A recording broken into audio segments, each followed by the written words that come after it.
Assalamualaikum warahmatullahi wabarakatuh. Alhamdulillah nahmaduhu wa nasta'inuhu wa nastaghfiruh wa na'udzu billahi min shururi anfusina wa min sayyiati a'malina. May yahdihillahu fala mudilla lahu wa may yudlil fala hadiyalah. Asyhadu an la ilaha illallah wahdahu la syarikalah wa asyhadu anna Muhammadan 'abduhu wa rasuluh. Amma ba'du. Fa inna khairal kalami kalamullah wa khairal huda huda Muhammadin sallallahu alaihi wasallam. Syarrul umuri muhdatsatuha wa kullu muhdatsatin bid'ah wa kullu bid'atin dhalalah wa kullu dhalalatin finnar. Alhamdulillah, kita rafa'kan syukur kita kepada Allah Subhanahu wa taala yang menghidupkan kita, yang mengumpulkan kita dalam majlis ilmu. Jadikan kita antara hamba-hambanya yang berusaha untuk mendapatkan kebaikan dunia dan akhirat. Menjadikan diri kita di antara hamba-hambanya yang cuba menjagakan akidah, menjagakan tauhid kita betul-betul ikhlas kepada Allah, betul-betul tidak ada unsur-unsur yang menghalangkan kita daripada masuki syurga Allah Subhanahu wa taala. Dan mudah-mudahan Allah perkenankan amalan kita diterima sebagai timbangan yang berat nanti. Amin.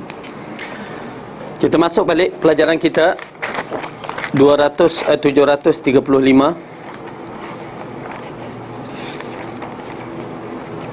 Zikir-zikir ketika masuki tanah perkuburan. Yang mana ini di antara zikir tempat-tempat yang Allah berikan kepada kita untuk kita mendapatkan manfaat pahala yang besar. Setelah masjid menjadi lengang ataupun menjadi kurang tumpuan disebabkan perkara-perkara tertentu, masjid tidak lagi diimarahkan mengikut seperti mana sunnah yang ditetapkan oleh Rasulullah. Masjid hanya untuk dibangga-banggakan, hanya sekadar untuk cantik, ataupun masjid yang terbesar di dunia, ya. Akhirnya masjid tidak diimarahkan seperti mana yang dikehendaki. Anak-anak muda tak ada dah, yang datangnya orang tua je. Kalau kita tengok masjid-masjid, tengoklah datang waktu subuh, makcik-makcik, pakcik-pakcik, yang mana rumah dah kata pergi, kubur dah kata mari. Anak-anak muda tak ada dah. Ya, pasal apa? Pasal anak muda bertahajud tengah malam di mana di kelab-kelab malam, ya, di dataran-dataran mana yang ada konsert, di sanalah tempat mereka. Dan ini juga kita melihat, nak katakan salah siapa, wallahu a'lam, tetapi masjid bila kanak-kanak datang bising sikit dah kena tengking kanak-kanak. Akhirnya kanak-kanak tak suka duduk di masjid, lebih baik duduk di tempat-tempat, ya, KLCC ke, orang tak marahkan dia, kan. Jadi oleh kerana itu seharusnya masyarakat kena timbangkan, fikirkan bagaimana peranan masjid sebenar di zaman Rasulullah sallallahu alaihi wasallam. Okey. Kemudian kita melihat bab kubur pula. Kubur menjadi sepi. Kubur akan dipenuhi pada waktu mayat datang. Orang pun datang, maka penuhlah waktu tu. Ataupun kalau nak penuh lagi pada hari raya. Ya, hari raya barulah datang ke kubur-kubur. Okey, ataupun tak jenguk langsung, yang mana kubur tu dah jadi hutan belantara. Ya. Inilah kesan daripada kita meninggalkan ajaran Rasulullah sallallahu alaihi wasallam. Ini pun silap. Dah habis kak. Waktu kat Toronto tu habis dah. Kubur itu yang seharusnya Rasulullah kata zuruha, ziarahlah dia. Kenapa? Untuk mengingatkan kita mati. Tetapi ianya menjadi satu malapetaka. Kubur dianggap satu tempat berkumpulnya syaitan ataupun berkumpulnya hantu-hantu. Yang mana menyebabkan kubur tidak mendapat tempat yang pertama dalam hati manusia. Untuk muhasabah diri dah tak ada, dah tak tahu kat mana nak muhasabah diri. Pergi cari tempat yang bercanggah dengan Quran dan Sunnah. Mulalah cari. Ayah Pin dia cari, Tok Ayah mana lagi dia cari. Lagi mana? Tuhan Harun, apa ke yang terbaru ni? Ya. Apa tu, siapa lagi? Rasul Melayu dicari. Ini disebabkan mereka ingin cari ketenangan, cari apa yang hilang dalam hati mereka, tetapi nak pergi ke kubur takut. Disebabkan cerita-cerita tahyul yang keluar dalam TV, bahawa kubur tu keluar tangan, keluar asap, apa lagi, keluar hantu pocong, semua keluar. Tuan-tuan tuan-tuan pula, ibu-ibu ni mana punya kelas ni memang jadi tuan-tuan. Ibu-ibu, kita didik anak kita dalam keadaan syirik. Apa agak kita nak jawab depan Allah? Kita didik masyarakat, anak saudara kita, kaum kerabat kita tentang syirik. Itu yang kadang-kadang TV, video menjadi bala yang amat berat di sisi Allah. yang mana kita akan seretkan benda-benda ni di mahkamah mahsyar. Kalau kita tak tapis elok-elok, ya, bukan kita kata tak boleh, boleh, manfaat ada, tetapi betulkan cara dia. Cerita-cerita macam itu jangan dibentangkan, ya. Kerana kubur ini mengandungi banyak hikmah yang terkandung. Kalaulah Saidina Osman Ibn Affan bila lalu di berhampiran atau laluan di kubur tu dia menangis, kerana mengingatkan hari kematian, hari akhirat. Mengingatkan di sana nun orang dalam kubur tu dibentangkan, sama ada ahli syurga ataupun ahli neraka dapat diketahui mereka yang ada dalam kubur. Ya, orang atas kubur tak tahu kedudukan orang yang di bawah kubur. Jadi kalau itu yang menjadikan peringatan, alangkah baik kita berada di kubur untuk muhasabah diri. Memang akan lembut kalau kita dalam minda kita ada perasaan yang begitu. Saya teringat kawan saya ni, dia gaduh, kerah hati dia. Kenapa hati saya kerah? Waktu tu bujang lagi kan. Kerah. Saya kata, kenapa kerah? Tak tahu, kerah sangat. Mai naik motor, kata. Waktu bujang, okey lah. Naik motor. Terus naik motor, ke mana kamu nak pergi, dia kata. Ikut je lah. Jalan-jalan pergi masuk kawasan kubur kan. Bila masuk kawasan kubur, alhamdulillah kubur tu bersih kan. Okay, berhenti kat situ, berdiri kat kubur, bagi salam, bagi tazkiyah, bagi ceramah dia kat situ, kat kubur tu, menceritakan alam akhirat, alam kematian, apa semua kan. Dah habis tu bawa dia balik, macam mana? Lembut sikit dia kata kan. Maksudnya kesan daripada duduk di kubur dan memikirkan alam akhirat, dia melembutkan hati kita. Jadi itu dia cara dia, cara yang terbaik yang Rasulullah ajar. Jangan kita buat pula cara orang-orang mutaakhirin yang mana nak dapat peringatan, terus dia koreknya kubur tu, ya, dia duduk dalam kubur, kononnya nak merasakan bagaimana gelapnya kubur. Tak payah. Kalau Rasulullah tahu benda tu bermanfaat, Rasulullah yang akan buat. Tetapi Rasulullah kata memadai atas kubur dan muhasabah diri. Okey, di sini kita melihat bagaimanakah cara kita memasuki kubur. Dari Buraidah radhiyallahu anhu meriwayatkan bahawa Rasulullah sallallahu alaihi wasallam pernah mengajar kepada para sahabat apabila mereka memasuki perkuburan hendaklah mengatakan Assalamualaikum ahlad diyar minal mu'minin wa inna insyaallahu bikum lahikun nas'alullaha lana wa lakumul afiyah. Okay, ini di antara satu cara, di antara cara-cara memberi salam. Dia ada 2-3 cara. Itu riwayat lain. Dia ada 2-3 riwayat. Okay. Jadi ada yang Assalamualaikum ahlad diyar minal mu'minina wal muslimin wa inna insyaallahu bikum lahikun nas'alullah atau as'alullah lana wa lakumul afiyah. Jadi boleh belaka dalam riwayat. Tetapi kalau kita nak mengatakan Assalamualaikum ahli kubur, itu tak tahu secara tepat, tidak bertepatan, okey, dengan cara memberi salam. Karena kalau kita melihat makna dia, salam sejahtera ke atas kalian wahai ahli kubur dari kalangan mukminin semua, kami insya-Allah turut sama menyusuli kalian nanti. Tu pasal kadang-kadang kita sebut bahasa Arab tu, kalau tak faham problem sikit. Kalau kita faham, ya Allah, kita akan menyusuli ahli kubur ni nanti, maksudnya kita akan mati. Berapa lama lagi? Tak tahu. Tapi agak-agaknya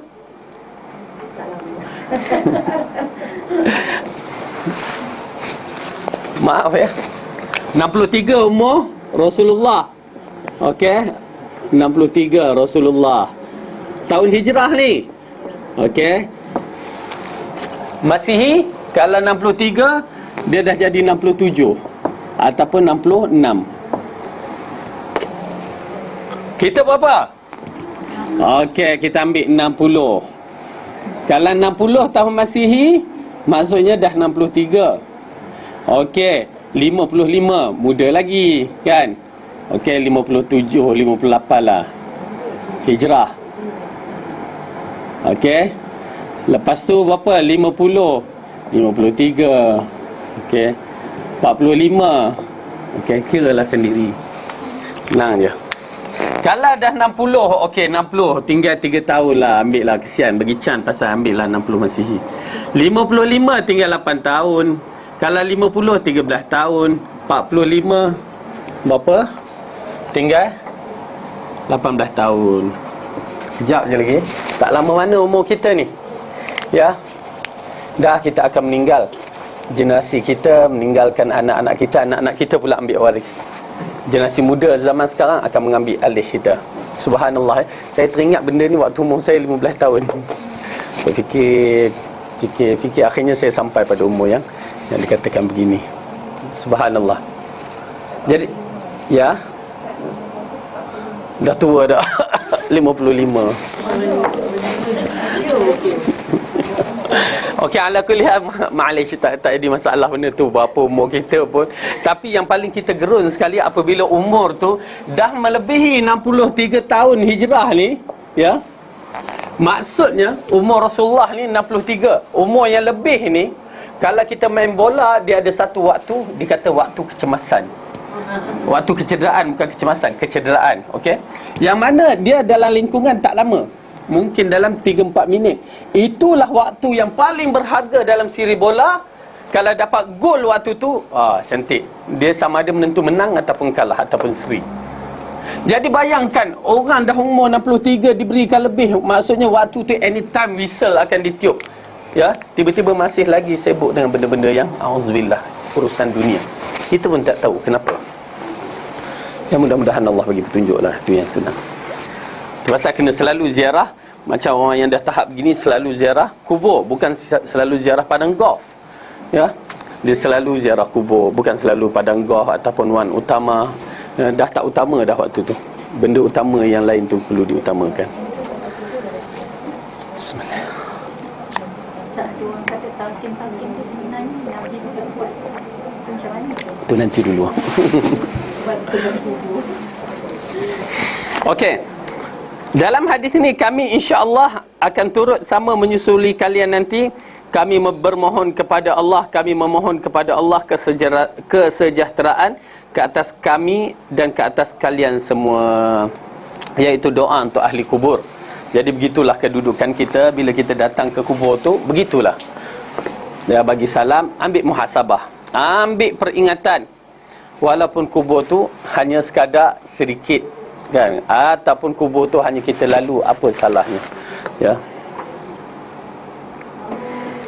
Subhanallah, penting. Tetapi bila kita tidak duduk, tak ziarah kubur, akhirnya hati kita makin lama makin keras. Hati kita makin lama makin keras. Tak apa, tak menjadi masalah, tapi cubalah. Yang ke-18, zikir ketika angin kencang bertiup. Okey.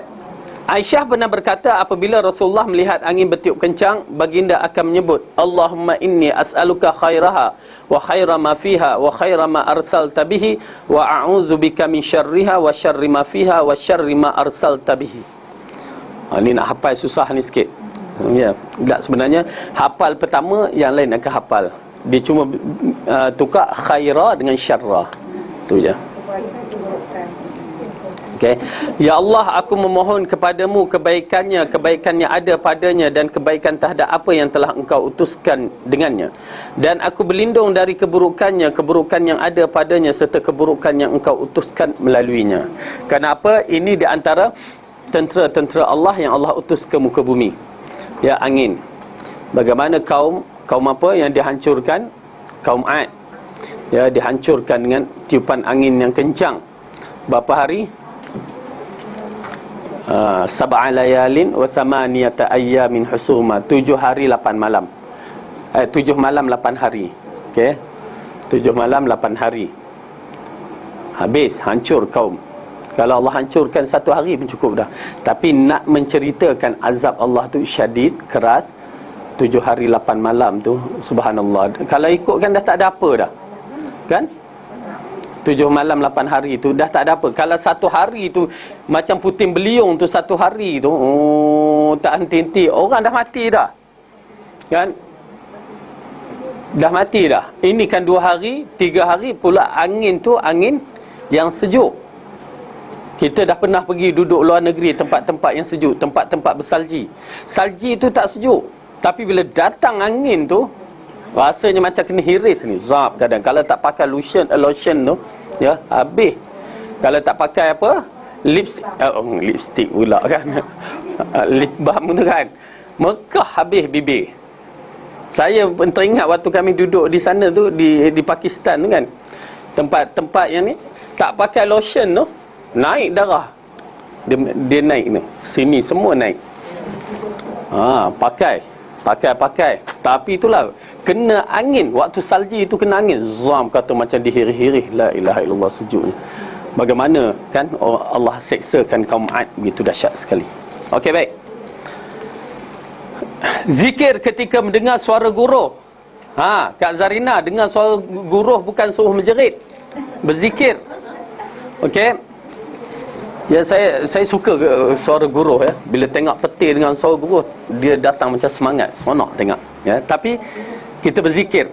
Abdullah ibn Zubair apabila mendengar guruh berbunyi, beliau akan memutuskan percakapannya dan terus menyebut subhanalladzi yusabbihu ar-ra'du bihamdihi wal malaikati min khifatihi. Ya. Datangnya dari mana? Cuba buka surah dalam Al-Quran. Ada tak surah guruh? Cari.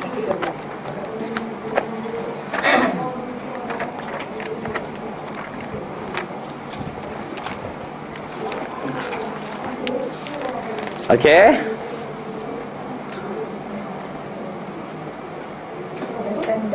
Ayat ke-13. Surah ke-13, juzuk ke-13, ayat ke-13. Senang.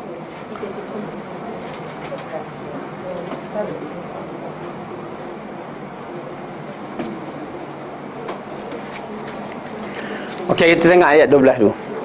A'udzu billahi minasy syaithanir rajim. Huwallazi yuriikumul barqa khaufan wa tama'an wa yunshi'us sahabas thiqal wa yusabbihur ra'du bihamdihi wal malaikatu min khifatihi wa yursilus sawa'iqa fayusibu bihi man yasha' wa hum yujadiluna fillahi wa huwa syadidul mihal. Dialah Tuhan yang memperlihatkan kilat kepadamu untuk menimbulkan ketakutan dan harapan, dan dia mengadakan awan yang mendung. Okey, Allah nampakkan kilat. Al-barqu maksudnya kilat. Barq, kita biasa sebut apa dia? Kat mana kita sentiasa sebut barq? Ya, tapi kalau ringkasnya burak. Dalam cerita Isra' Mi'raj, Rasulullah naik burak.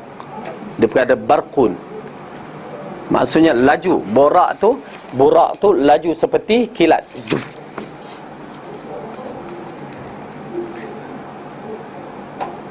Untuk menimbulkan ketakutan dan harapan. Ketakutan, ya, kita takut bila lihat kilat tu, ada perasaan takut kan. Ya, walaupun tengok dahsyat, hebat kan, tapi rasa takut tu ada.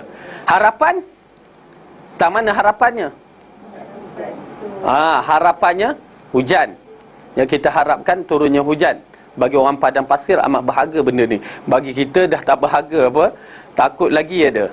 Hanya kita dah dilimpahi dengan rahmat terlalu banyak kan. Air bawah, air atas, semua ada air hujan. Okey. Dan mengadakan awan yang mendung. Ya, tu dia. Daripada semua ni hasilnya. Walaupun saintis kata hasil begini begitu, itu di antara perkara yang berlaku. Dan guruh itu bertasbih dengan memuji Allah. Demikianlah pula para malaikat kerana takut kepadanya. Dan Allah melepaskan halilintar itu lalu menimpakan kepada siapa yang dikehendakinya. Dan mereka membantah-bantah tentang Allah, dan dialah Tuhan yang maha keras siksaannya. Okey. Jadi ar-ra'du, guruh tu adalah satu suara tasbih. Cuma kuat ke perlahan. Kan? Tasbih. Ini diambil, kita tengok subhanalladzi, kita tengok ayat tu yang kita baca di yusabbihur ra'du bihamdihi wal malaikati min khifatihi. Tu je, tambah subhanalladzi yusabbihu. Tu rasa kalau dengar guru baca tu. Maksudnya maha suci Allah bertasbih guruh dan bertahmidlah para malaikat kerana takut kepada Allah. Ni dalam ayat 13 tu tengok. Subhanallazi, maha suci Allah, maka bertasbihlah.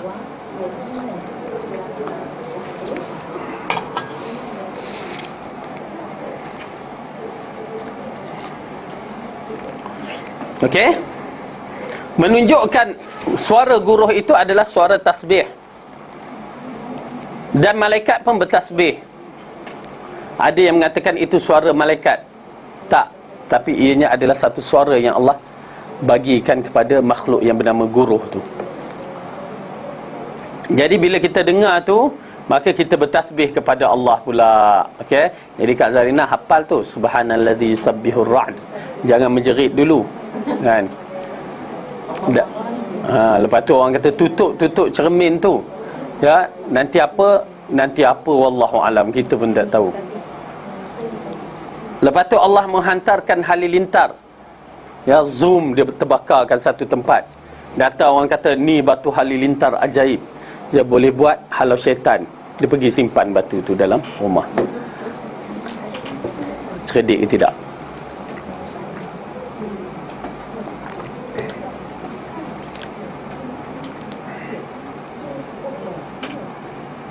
Okey.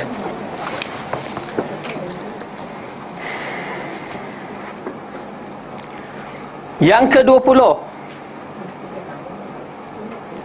zikir ketika melihat bulan sabit menyerlah. Okey, anak bulan, orang kata bulan sabit, anak bulan.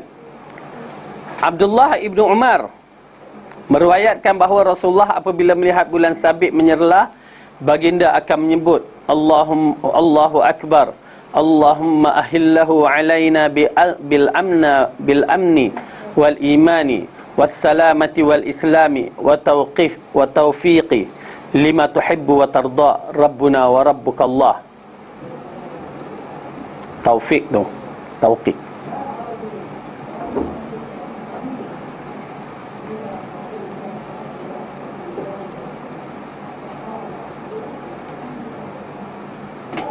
Okay. Tengok anak bulan pun kita disunatkan membaca. Bukan sekadar tengok, oh kita dah nak Ramadan, tu je. Ataupun oh kita nak Syawal.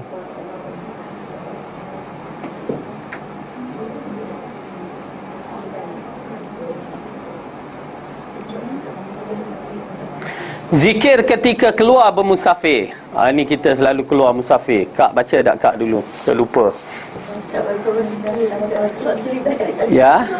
Apa dia?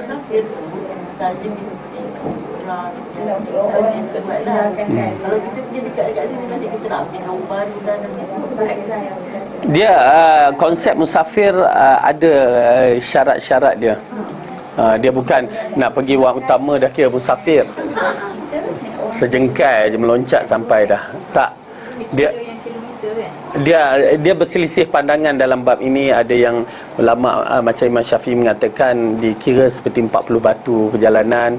Ada yang mengatakan jarak mana sekalipun yang tertentu jaraknya tak semesti terlampau jauh. Ada yang khilaf, berselisih pandangan.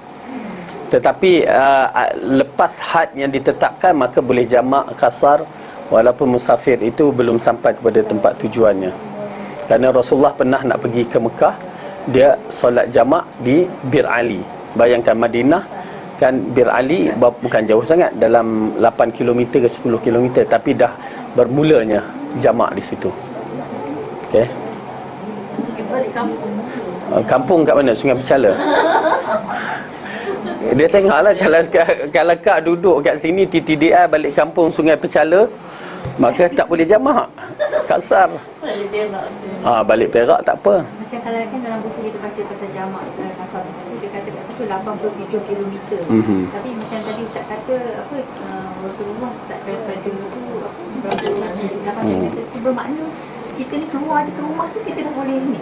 Keluar daripada kawasan dengan syarat tempat yang dituju tu jelas adalah tempat musafir.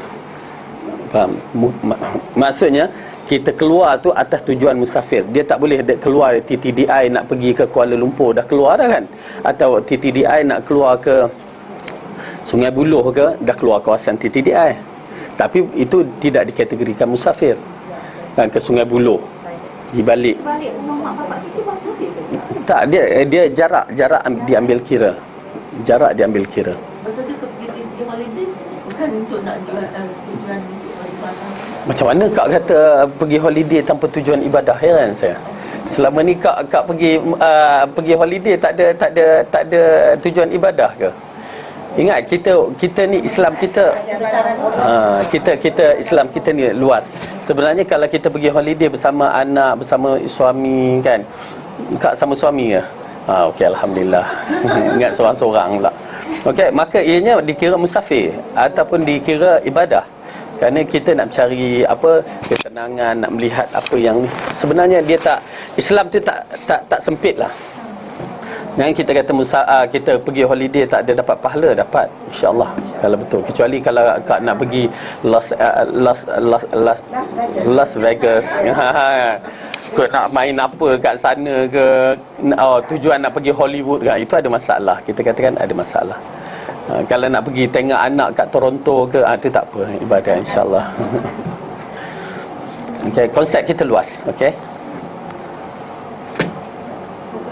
Saya tak faham, maaf yang maksud. Tak apa. Macam Ustaz kata tadi pergi ke Las Vegas, katalah kita bukan Las Vegas, kita tujuan nak bermain, tapi kita nak pergi tengok tempat orang. Itu tak apa. Itu tak apa, itu ibadah. Ni saja sakat-sakat Kak Zarina. Nak pergi mah.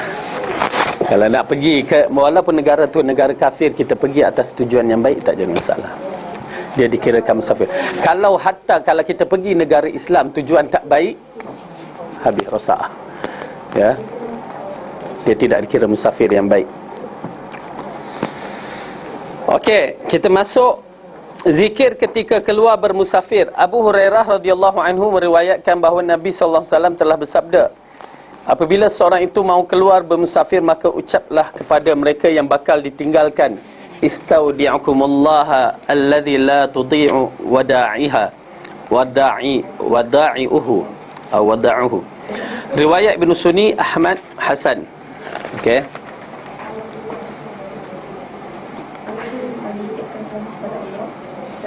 Aku tinggalkan kamu kepada Allah yang tidak akan mengabaikan. Ya.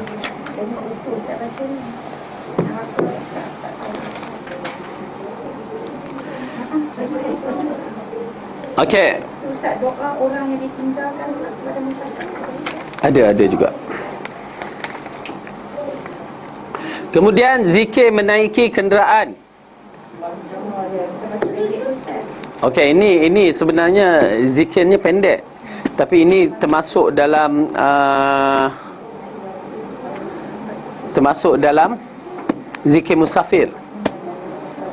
Ini awal tadi zikir sebelum tinggal orang yang kita nak tinggalkan. Ini zikir waktu kita nak bermusafir, bukan naik kenderaan. Naik kenderaan ada apa dia? Kalau kita naik bas masa orang kan, dia baca pancaran. Terus awalnya yang buat mutawif tu bawa tu ada silapnya. Dalam bas tu dia baca kan? Dia baca doa ni panjang. Sedangkan itu dibaca di Malaysia sebelum ni. Okey. Kalau ikutkan doa nak naik kenderaan senang je kan. Bismillah, alhamdulillah, subhanalladzi sakhkhara lana hadza wa ma kunna lahu muqrinin wa inna ila rabbina lamunqalibun. Alhamdulillah, alhamdulillah, alhamdulillah, Allahu akbar, Allahu akbar, Allahu akbar. Subhanakallahumma inni zalamtu nafsi faghfir li fa innahu la yaghfiru dzunuba illa anta.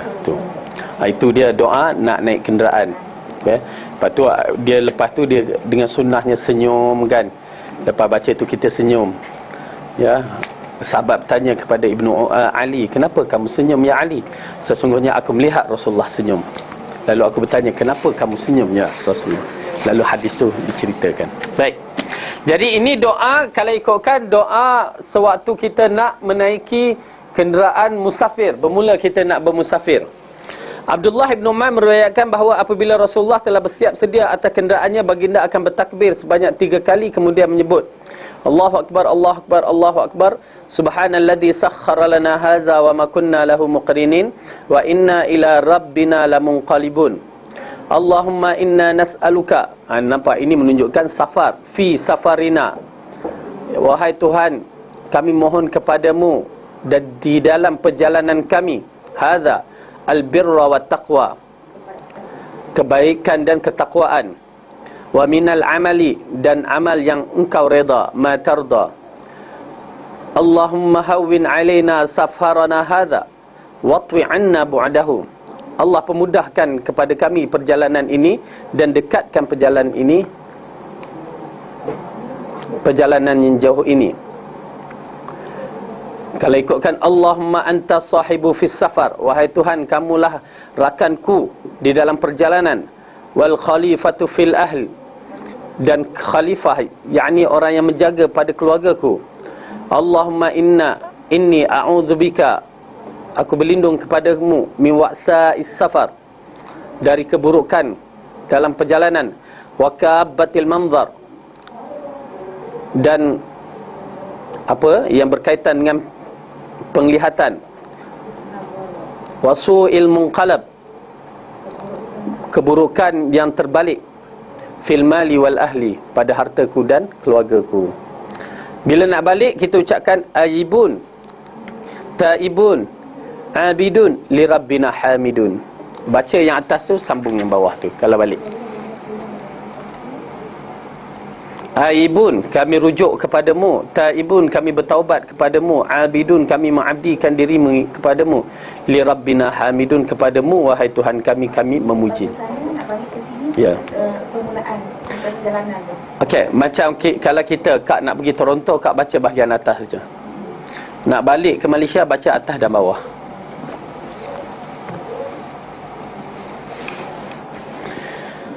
Yang ke-23, zikir ketika berhenti berehat berkemah di RNR ke di mana-mana. Ini baca ni. Yang kita singgah ke RNR misalan. Khawlah binti Al-Hakim meriwayatkan, aku pernah mendengar Rasulullah SAW bersabda, barang siapa yang berhenti berehat atau berkhemah di suatu tempat, maka ucapkanlah a'udzu bikalimatillahi tammati min syarri ma khalaq. Nescaya tidak akan mendapat apa-apa kemudaratan sehingga dia beredar dari situ. Kita disebabkan RNR kita, alhamdulillah, kalau kita berhenti di mana-mana, di padang pasir misalan, kita menghadapi masalah yang banyak kan. Ini diceritakan disebab para sahabat berada di padang pasir. Kalau kita berhenti, misalnya kita pergi di Amerika boleh lagi. Kalau pergi kat Saudi sekarang dah okey dah sikit. Dulu berhenti dia main henti je kat mana-mana. Toilet kita tu toilet padang pasir. Air dia batu itulah diistinja. Macam itu sekali ya. Saya teringat sekali tu kena macam tu, la ilaha illallah, driver ni. Ya. Macam mana tu?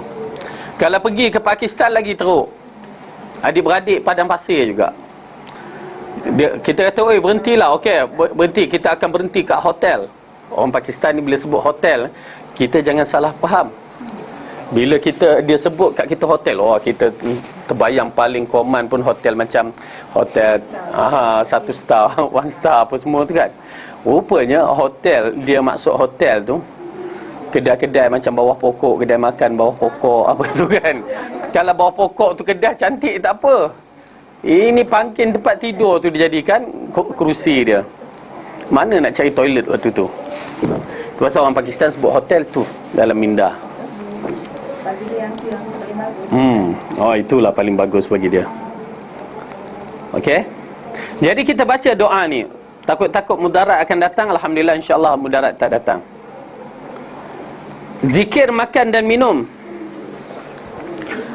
Amru ibn Salamah meruayatkan, Rasulullah pernah berkata kepadaku, wahai anakku, samillah, sebutlah nama Allah dan makanlah dengan tangan kananmu, dan makanlah makanan yang terdekat denganmu terlebih dahulu. Ya. Aisyah pernah meriwayatkan Rasulullah pernah bersabda, apabila seorang kamu hendak menjamah hidangan, maka hendaklah dia menyebut nama Allah terlebih dahulu.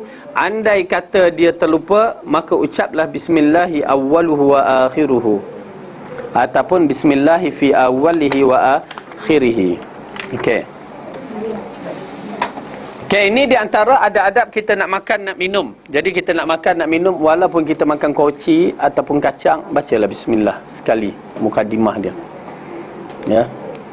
Samillah, dikatakan sebut nama Allah. Macam mana? Bila kita tengok pada ayat akhir tu, hadis akhir tu mengatakan, kalau terlupa baca bismillahi fi awwalihi wa akhirihi atau bismillahi awwaluhu wa akhiruhu. Tapi kalimah bismillah itulah yang disebutkan. Kalau dia Rasulullah kata bismillahirrahmanirrahim awwaluhu wa akhiruhu, kalau nak baca penuh tu tak jadi. Tapi Rasulullah kata bismillahi awwaluhu wa akhiruhu. Di sini datang membaca selain daripada membaca Al-Quran, kita membaca bismillah saja, basic bismillah. Kenapa? Bismillah tu dah memenuhi, melengkapi semua siri-siri amalan. Misalnya bismillah fi awalihi, bismillahilladzi la yadurruhu, atau bismillahi walajna wa bismillahi kharajna, semua bermula dengan bismillah. Ya. Menyebabkan anak-anak pelajar kita pun kena marah di mak bapaknya. Siapa yang ajar? Ustaz Fadil yang ajar. Sebab apa? Bismillah tak habis dia terbaca. Terus dia cop tu, ustaz sesat ni kot. Oh, itu yang sakit tu. Bila dia cop kita sesat tu yang sakit tu. Bila kita tanya kat mana dapat dalilnya, dia kata ada ustaz tu bagi tahu. Sudah pula ustaz mana tu, dia nak lepaskan tengkuk dia. Kan? Saya semalam balik pasal mak bapak nak jumpa kes ni lah. Kes yang mana perbuatan itu kita ajar sifat solat Nabi bercanggah dengan sifat solat dia. Macam kan dia Nabi lah kan. Nasib tak dan tu dia dapat jumpa dengan rumah saya. Kita bagi, saya ada kelas kan, saya bagi maklumat. Lepas tu berdoa pada Allah. Habis kelas tu dia datang sebelum isyak. Waktu tu saya masih lagi kat kelas. Habis kelas, habis solat terus pecut nak balik. Tak dan jemaah kata kenapa nak cepat, ada kerja. Sampai-sampai dia pun dah balik kan. Tapi alhamdulillah lah settle. Ya, nak menceritakan macam tu mak bapak ya, bila tak faham dia tuduh orang pula kan. Saya pun apa antara pencanggahan tu? Pencanggahannya. Ni masalah bismillah, budak tu tak sebut habis waktu makan apa. Tapi antaranya tu. Okey, itu antaranya. Lepas tu kedua, saya pun ialah kita tak pernah tak ajar secara ni kan. Masalah gerak jari dia ikut kita ni kan. Dah satu masalah. Waktu solat. Lepas tu apa lagi ya yang menjadi isu, yang usalli ni jadi isu. Tapi tak apalah, kita bincang cara baik kan.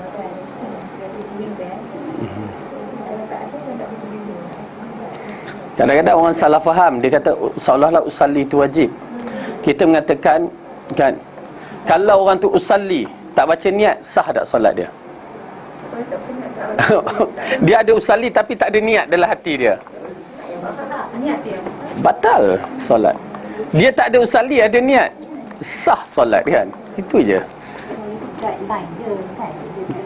Dia hanya dia tak ada apa masalah tu. Masyarakat kita je. Sedangkan kita tahu bahawa kalau kita melihat dalam hadis tak jumpa pun kalimah usalli itu kan. Rasulullah tidak akan tinggal walaupun sedikit, dia akan ajar semua.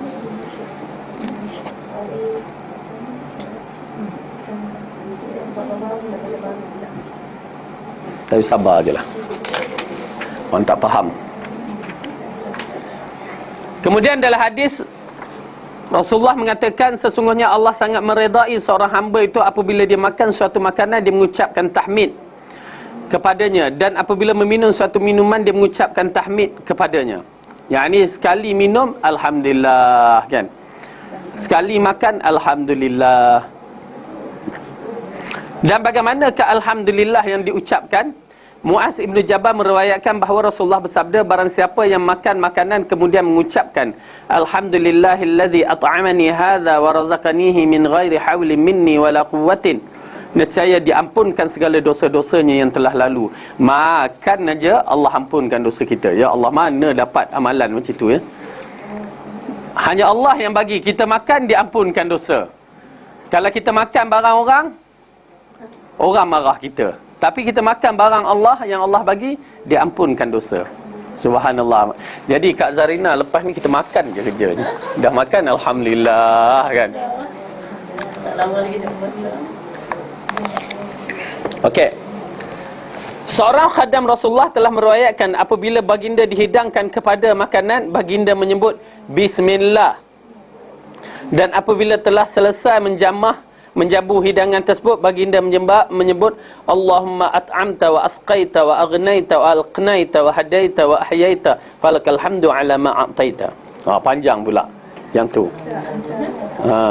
Jadi dalam hadis ini mengisyaratkan kepada kita bismillah. Agak sukar kita nak menerangkan pada masyarakat kerana pertama, mereka dah terbiasa bismillahirrahmanirrahim. Betul, tak apa, tetapi kita berdiri bersama hadis. Kenapa? Bismillah pada selain daripada Al-Quran begitu disebut bismillah. Tetapi pada Al-Quran ditambahkan Ar-Rahmanir-Rahim. Tapi masyarakat tak boleh terima. Dia dah konsep dia satu package. Bismillahirrahmanirrahim, itulah package dia. Maka kalau kita sebut bismillah, macam tak cukup rasanya, rasa tercekik-cekik, tak puas. Ya, nak juga. Jadi kita pun tak cakap apalah. Kita bersabarlah dalam bab itu, jangan bertengkar pula sampai baling-baling makanan, kamu ni tak faham pun baling pula kan. Ya, biarkanlah. Dan ada juga yang akan bahaskan, kamu mengaji la ilaha illallah, budak-budak kesian kadang-kadang. Kamu mengaji sekolah agama tak erti berdoa makan. Allahumma barik lana fi ma razaqtana wa qina azabannar, kan? Tak reti. Ustaz tak ajar ke? Ustaz ajar, tapi dia kata hadis dhaif. Pula dah. Mak ayah marah. Masalahnya mak ayah ni, agama dia hak mana, itu yang jadi masalahnya. Dia tidak tahu bahawa kedudukan hadis dhaif tu macam mana.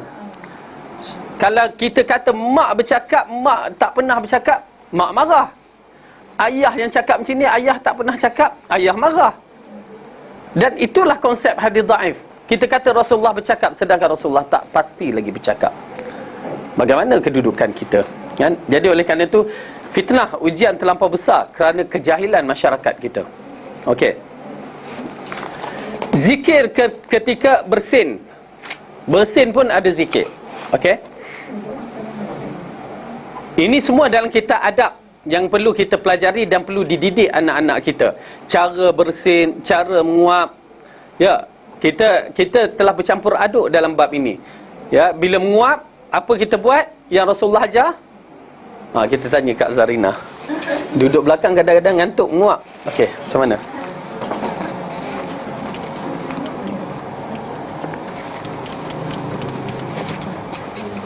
Okey. Kalau menguap, satu benda yang Allah tidak suka sebenarnya. Okey, menguap, ada adab dia. Okey. Pertama, bila kita menguap, cuba tahannya. Cuba tahan menguap.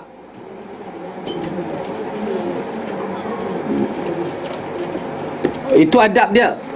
Sama ada tahan tanpa menggunakan alat, yakni tangan, itu buruklah mukanya, kan? Ataupun kita gunakan tangan tahan mulut kita. Cuba tahan menguap dengan tangan ke, okey, dengan apa saja. Tahan je dengan tangan. Tapi pasal disebabkan tengah makan tu, nak menguap, Allah kan ngantuk sangat. Tengah makan pun menguap. Yalah sahur kan. Okey, tahan.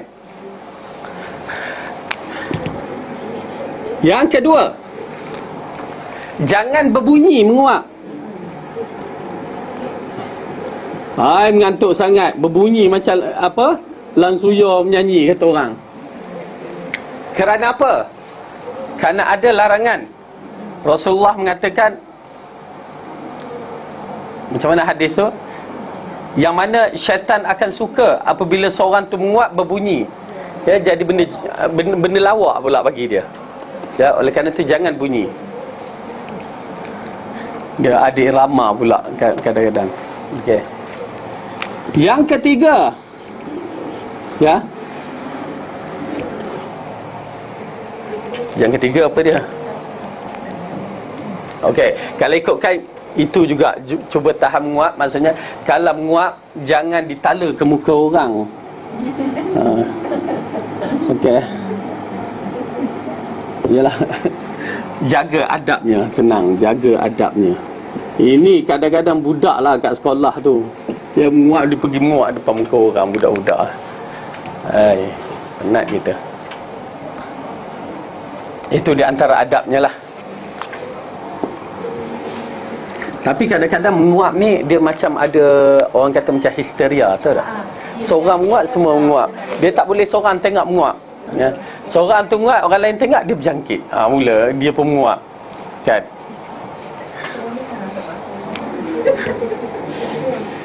Dan yang jaga adabnya termasuk tidak ada bacaan pada menguap. Setengah orang bila menguap, auzubillahi minasyaitonirrajim, kan? Tak ada bacaan.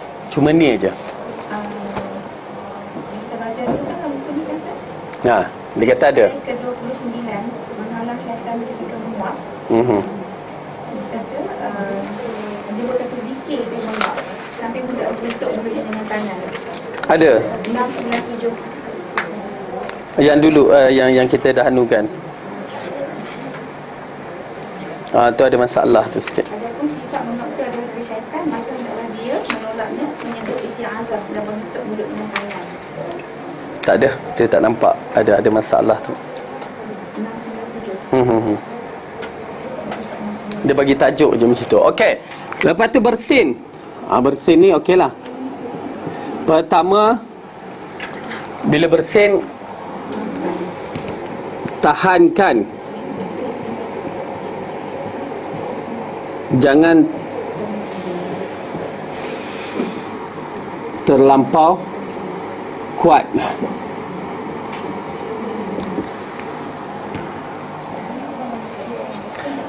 Jangan tutup langsung. Macam ni tak apa, tutup. Nak tahan, bersin, Allah sukakan dia. Dia bersin, tahan, hacum. Yang Rasulullah buat, memang dia akan tahan mulut dia, ya. Bila bersin dia tahan. Bukan hacum, pum, tangan tercampak, semua tercampak. Mak. Tahankan. Kedua, maka di sini kita akan di sini masuk dalam bab bersin. Ya. Okey, baca doa-doa dia, baca zikir-zikir dia. Kalau kita ada anak, cucu aja, anak-anak cucu. Tetapi nak ajar anak-anak cucu ni bukan senang, kan? Tetapi kita buatlah satu permainan, ya, buat lagu, tak apa. Budak-budak besar tu tak menjadi masalah. Ya. Kak dah ada cucu tu, dah boleh bercakap dah, Kak. Tak ni. Okey, kita tengok. Abu Hurairah radhiyallahu anhu meriwayatkan Rasulullah sallallahu alaihi wasallam telah bersabda, apabila seorang kamu bersin, maka hendaklah dia mengucap alhamdulillah. Bagi yang mendengar, hendaklah menjawab yarhamkallah. Kemudian si bersin tadi hendaklah mengatakan yahdikumullah wa yuslihu balakum. Okey. Hadis riwayat Bukhari. Jadi bila bersin, alhamdulillah, yarhamukumullah ataupun yarhamkallah, yarhamkillah, tak jadi masalah belaka. Yahdikumullah wa yuslih balakum. Balakum, urusan-urusan kamu, hal-hal kamu, macam tu. Keadaan kamu boleh.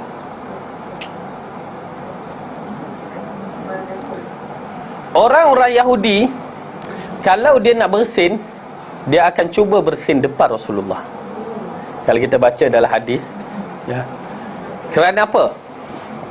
Bila dia nak bersin, ditahan-tahan, dah dekat Rasulullah, hacum, alhamdulillah. Dia buat macam tu. Sebut Rasulullah senyap aja, kan. Rasulullah tak cakap. Kerana apa? Dia hendakkan doa Rasulullah tu, yarhamkallah, kan. Maksudnya di sini Allah rahmatkan kamu. Itu yang dia nak Rasulullah cakap. Tapi rupanya Rasulullah tahu orang Yahudi, Rasulullah tak bercakap. Jadi penting juga, ya, untuk kita memahami dalam konteks ni. Tiba-tiba datang hacum, alhamdulillah, tengok je, kan. Tak payah jawab tak apa. Okey. Yarhamkallah. Karena bila Rasulullah berdoa, dia mustajab. Dia kalau bab ini saya tengok budak-budak yang kat rumah tu, dia main tadika tu, kan. Dia buat lagu pada ni. Budak-budak kecil hafal benda tu. Dia lagunya macam tu juga, burung kakak tua tu. Macam mana Kak ingat? Burung kakak tua hinggap di jendela, saya anak yang soleh taat pada Allah. Hacum hacum alhamdulillah, hacum hacum yarhamkallah, hacum hacum yahdikumullah wa yuslih balakum. Dia jadi main macam tu je.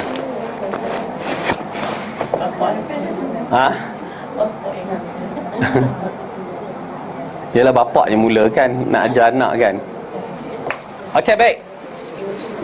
Yang ni tak jadi masalah, hafal kot. Semua hafal kan?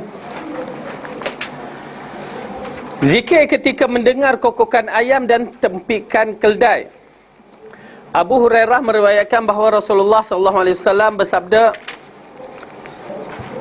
apabila kalian mendengar teriakan keldai, maka hendaklah kalian meminta perlindungan kepada Allah dari kejahatan syaitan, kerana sesungguhnya ia telah melihat syaitan. Melihat, spelling tu salah, melhat. Dan apabila kalian mendengar kokokan ayam, maka mohonlah kebaikan kepada Allah, kerana sesungguhnya ia telah melihat malaikat. Tu dia kelebihan ayam dan keldai. Dan riwayat yang lain, anjing. Jadi kedua-dua ni binatang ni, atau tiga binatang ni, Allah bagi kelebihan dia boleh nampak benda-benda yang macam ni. Datang pula cerita kartun masyarakat kita, siapa yang nak tengok keldai, nak tengok syaitan, hantu, kata orang, ambil air mata anjing ke keldai ke, sapu kat mata dia, nampak. Cerita kartun lah tu. Okay. Siapa nak tengok ayam, tengok malaikat, ambil air mata ayam.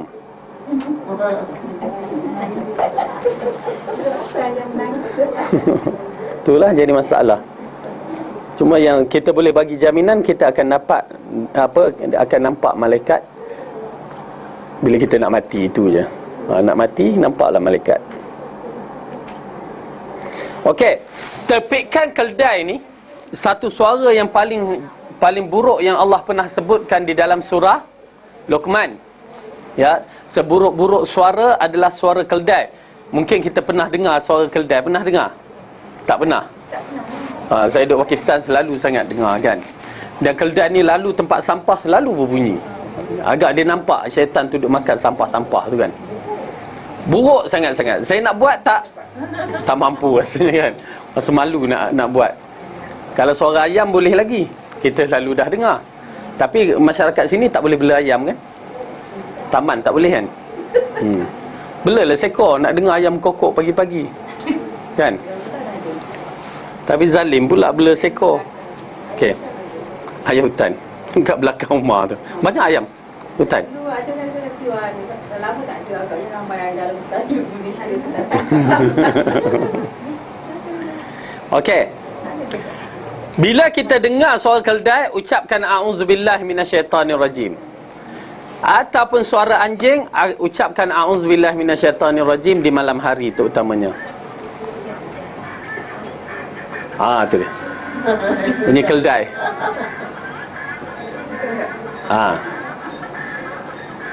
Buruk, bunyi dia buruk. Kat mana kakak dapat pula? Kita ada internet pun tak jumpa. Okey. Al-muhim, suara keldai begitu bunyinya, buruk. Jadi baca a'udzubillah. Dan anjing pula, kita kena berhati-hati suara dia di tengah malam. Bung gung gung, anjing tu menyalak. Kita kata itu syaitan tu, a'udzubillah. Tengok pagi esok semua barang kita dah habis dah. Ya? Dia bunyi nampak syaitan lain. Dia anjing ni, kalau saya tengok, saya pergi ke tempat orang asli tu, orang tengah azan dia boleh menyalak. Tapi nyalakan dia bukan nyalakan biasa ni. Sayu je. Seolah-olah dia nampak benda tu berlalu. Azan je, waktu azan. Kalau bunyi macam itu yang dikatakan nampak syaitan, baca auzubillah. Ya, kalau tak, hung. Baik cek, cepat-cepat cek. Pintu rumah kunci ke tidak, apa ke tidak, semua kena cek. Kalau tak, bukan nampak syaitan. Ya, nampak orang nak ngebah barang kita. Dan kemudian kalau bunyi ayam, maka bertasbihlah, ya, minta doa kepada Allah kerana dia nampak malaikat. Ini gambaran dua benda yang mana syaitan kejahatan, malaikat kebaikan. Okey. Dia nak kejutkan kita. Bantai kita baling kayu, baling apa semua.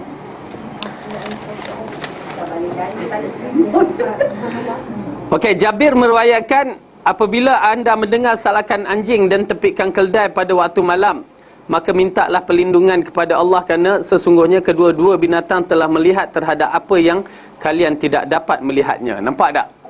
Dua binatang ni je yang nampak apa yang Rasulullah kata kita tak dapat lihat. Itu pasal bila bomo ni kata dia dapat lihat jin ni, tak ada beza dia dengan keldai. Atau anjing. Atau nak sebut anjing kerah ingat. Ya. Itu pasal dalam siri rawatan Islam, ibu-ibu ambil konsep dah Rasulullah kata kita tak dapat lihat. Tiba-tiba ada bomo dapat lihat, confirm bomo tu macam keldai. Itu je yang boleh saya cakap. Betul lah, bomo kadang jahat. Bukan kadang-kadang jahat, memang jahat. Penipu besar. Bila dia memberi bayangan, orang ni kena buatan di orang ni. Bayangan tu pula kadang-kadang terkena hampir serupa dengan orang yang ada di keliling kita, yang tuan ni badan tak tahu benda-benda tu apa pula. Ya. Itulah jahatnya mereka. Pasal saya teringat sampai bergolok lah orang kampung saya bab tu. Jahatnya bomoh. Okey, kita berhenti kat sini dulu. Wallahu alam bisawab. Ada apa soalan nak dijawab?